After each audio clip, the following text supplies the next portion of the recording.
protocol to escort His Excellency and invite him to address the Assembly.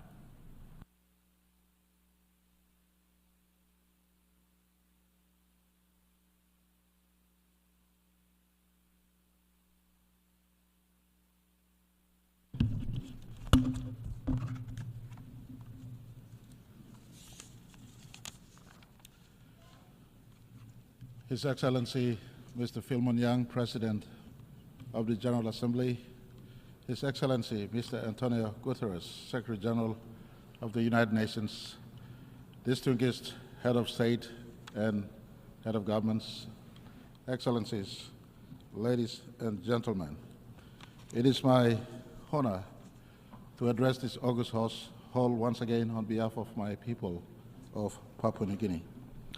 Mr. President, firstly, let me congratulate you, the government and people of Cameroon, on your successful election to lead the work of the 79th session of the General Assembly.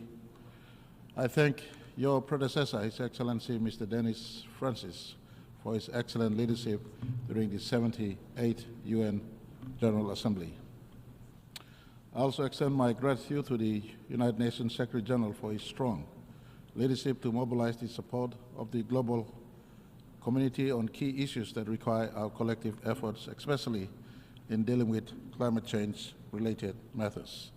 Mr. President, you selected a theme for this debate, leaving no one behind, acting together for the advancement of peace, sustainable development, and human dignity for the present and future generations. I believe is very pertinent.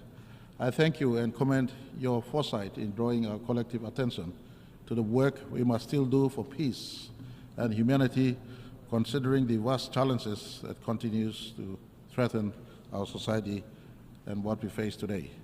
Mr. President, I speak on three threats to humanity that is complementary to your theme. These threats, in my view, are religious intolerance, poverty induced by climate change, and geopolitical differences and sovereignty contests over territories and people. And I will prefix this statement here with my country as a backdrop. Mr. President, Papua New Guinea is the world's most culturally and linguistically diverse nation, with over 830 languages in a myriad of sub-ethnicities and subcultures that are still authentically indigenous today as I speak. A real-time modern nation of 1,000 tribes. And we embrace this diversity and do our utmost best to function as one people, one nation, and one country in our intention to leave no one behind. In terms of environment, Mr. President, my country hosts up to 7% of world's biodiversity, mostly housed within a tropical rainforest that is the third largest in the world and has a vast marine ecosystem. We sustainably manage our forest, land, and sea because our livelihood depends on them. Papua New Guinea, in a small way, teaches the world on how living in balance with nature, tolerating cultural diversities, and practicing environmental stewardship. The father of our country, our modern Papua New Guinea, the late great Grand Chief Sir Michael Thomas Somare, was a champion in this regard.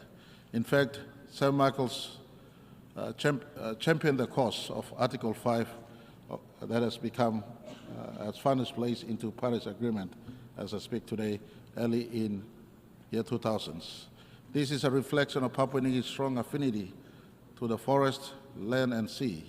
In this regard, my country has been contributing to the public or global discourse over the last 2 decades in as far as environmental management is concerned and matters relating to climate change. Unfortunately, this has been met with very little return of action. However, we continue to stand ready to assist the United Nations family in this area. Mr. President, over the last 49 years of our country's history as an independent nation, our challenges has been many, compounded by vast ethno-linguistic diversities and cultural complexities and the small size of our economy. However, we have remained as one people and one nation.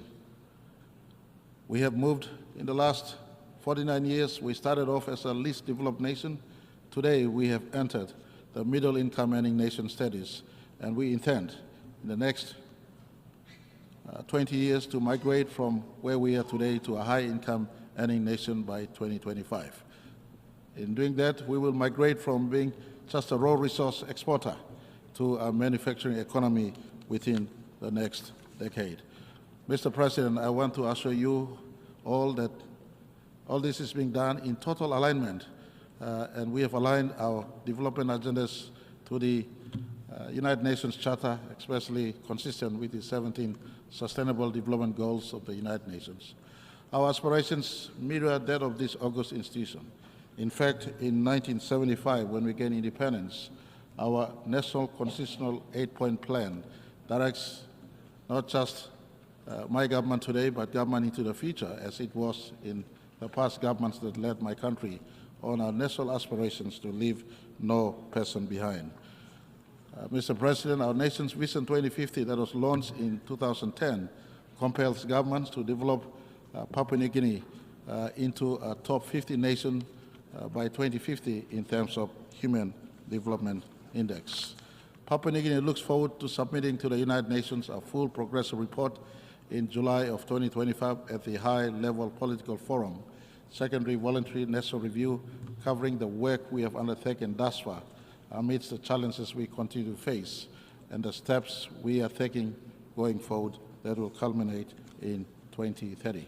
Mr. President, if you can indulge me in sharing an insight into managing a diverse, multicultural people and what has helped us to blend as one nation, I put to you the role of Christian missionaries and their work that dates back to 1845 when the first Catholic missionaries arrived in my country. In 1975, when we gained independence, Christianity became profound. Consistency with your theme, Christianity in PNG has been the front runner, bearing message of unity, peace, and sustainable coexistence, embracing diversity of cultures, language, and tribes into one human family, living in our natural environment as God has created. Since then, Christian churches have contributed immensely to our country's development through their health and education programs. Real Christianity teaches love, peace, unity, forgiveness, giving meaning to leaving no person behind. Whilst PNG is identified as a Christian nation, Mr. President, I want to assure you and all who are listening that Section 45 of our nation's Constitution protects individuals' right to choose and practice of faith and religion. We subscribe strongly to Article 18 of the Universal Declaration of Human Rights on freedom of thought, conscience, and religion. United Nations has been the anchor of this God-given right of humanity. And I offer my country's support to the protection of individuals' choice and rights to practice their faith, and urge that this remains a key duty of United Nations. Mr. President, since the dawn of humanity, history teaches us that many wars have been fought and many lives lost as a result of religious intolerance. We see that happening today. As history is stained with blood of innocent people who have died from state, tribe, or church-sanctioned killings. The United Nations, Mr. President, must condemn laws that encroaches upon individual choice of religion and worship. This is a God-given right. And I see the issue of enforcement of religion upon one another as a threat to peace and coexistence of mankind. I ask United Nations to keep watch over religious freedom of all people, especially minority people in society where major religions are practiced. Mr. President, the second threat I see facing humanity is poverty, and especially poverty induced by climate change. The pursuit of wealth has caused man to plunder edge of its resources beyond the threshold of sustainability, with little consideration for our children's future. The acceleration of climate change, for instance, is a direct result of mankind's insatiable appetite for resources. An attitude of survival of the fittest, nations and corporations jostle and stampede over each other in order to harvest resources, causing environmental degradation, deforestation, burning of cheaper fossil fuel, and pollution, spiraling our planet into climate catastrophes that will further engender poverty. Nations like mine oceans nations like mine rather, continue to live with the climate change-induced sea level rise and weather pattern changes that has now become an existential threat. That is why we welcome the Chair's summary of the high-level meeting on sea level rise. Together with other Pacific Island countries, we continue to recognize the 1982 UN Convention on Law of Sea as a legal framework within which all activities in the ocean and seas must be carried out. We reaffirm commitment to the Pacific Island Forum Declaration of Continuity of Statehood and the protection of persons in the face of climate change-related sea level rise. Last month, the Pacific Island Leaders Forum in Tonga officially recognized these climate change manifestations as existential threat to our Pacific people. We stand united in the support of Vanuatu-led United Nations General Assembly proposal for the inclusion of sea level rise as a standalone agenda in the United Nations General Assembly and other relevant United Nations processes. Mr. President, despite our economic needs, PNG remains committed to safeguarding both our blue ocean life and our green forest life for its children. As a forest nation, PNG continues to play a proactive role to progress our commitments under the United Nations Framework Convention on Climate Change and the Paris Agreement by undertaking adaptations and mitigation effort. However, accessing of global climate finance continues to be a challenge to Papua New Guinea and many small nations. We call on the United Nations to look into this matter with a sense of urgency, or else we can liquidate our forests and marine resources to achieve our development aspirations, especially in a pursuit to alleviate poverty from our people.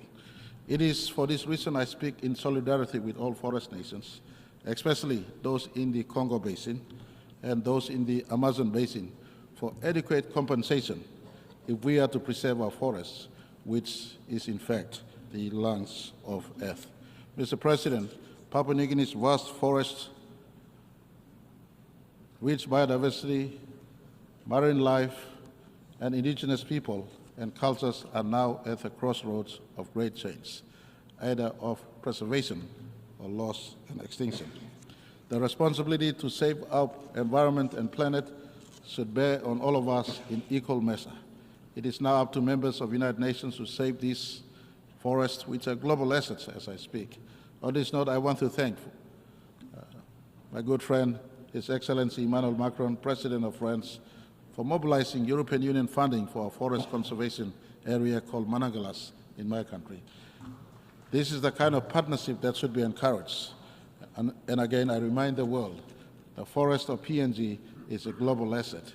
It must be preserved at a price transferable to improving the lives of my forests. You cannot talk about climate change without conversation on forestry.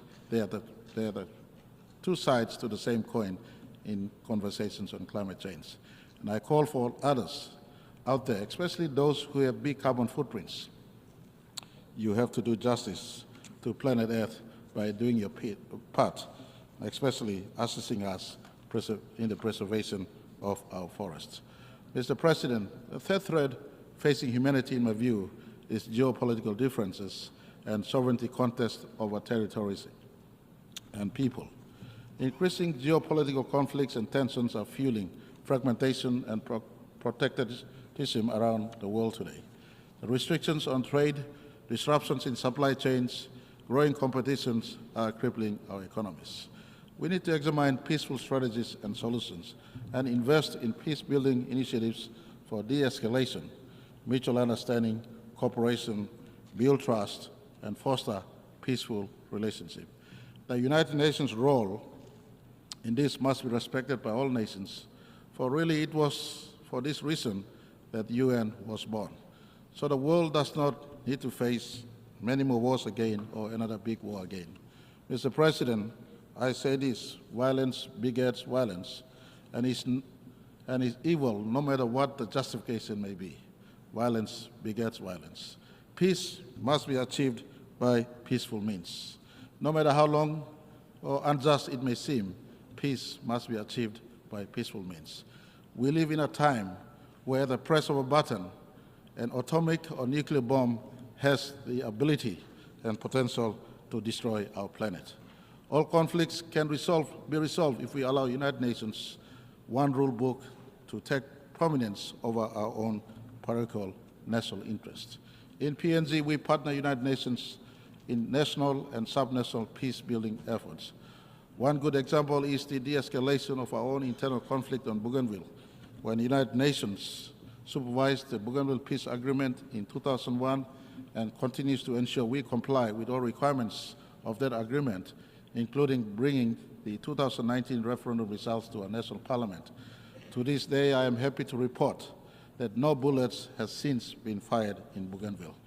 This is the role and the strength of United Nations, and I call on all nations and people to respect the charter of this institution and the reasons for its existence.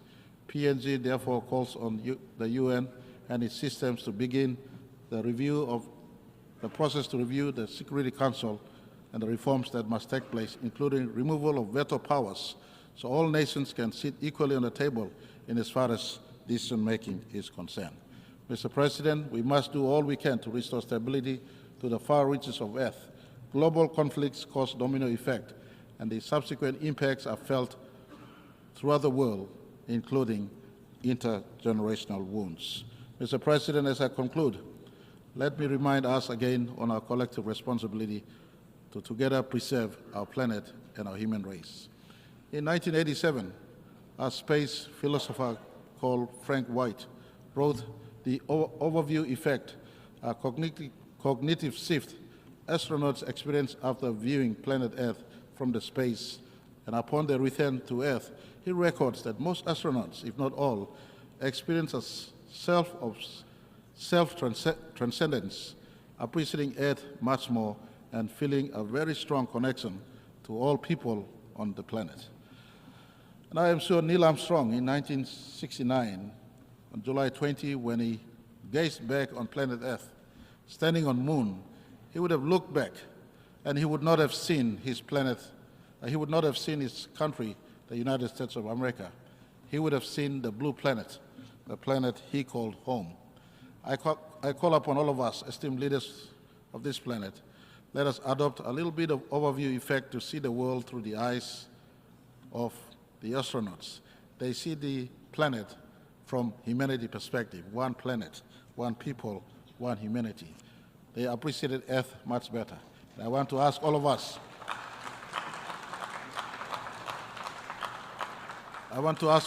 all leaders of planet Earth, let us appreciate Earth. Let us treasure its life-sustaining gifts.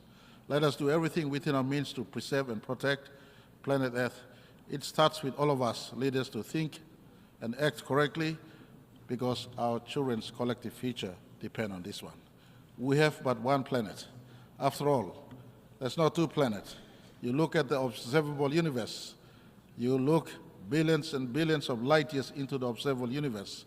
There is no one planet that looks like us. Only one planet. Let's preserve that.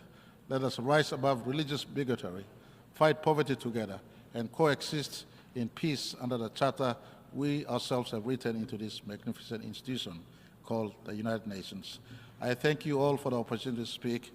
May the peace of my Lord Jesus be upon you. Mr. President and all people of Earth, our beautiful life-sustaining Earth, may God bless each and every one of you.